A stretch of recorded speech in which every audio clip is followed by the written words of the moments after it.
Mire, el segundo debate presidencial a realizarse el próximo domingo 20 de mayo en la Universidad Autónoma de Baja California, Campus Tijuana, será iniciado por la candidata independiente Margarita Zavala y concluido por el también independiente Jaime Rodríguez Calderón. Así lo definió el sorteo realizado por el Instituto Nacional Electoral.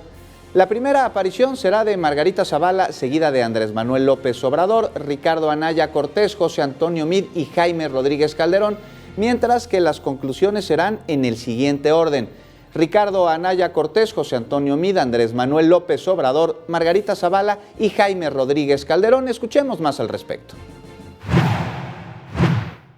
Los temas del debate son comercio, inversión, seguridad fronteriza y migración. Son temas que están interconectados, que forman que tienen una enorme relevancia en las relaciones internacionales, pero particularmente en la relación bilateral de México con Estados Unidos.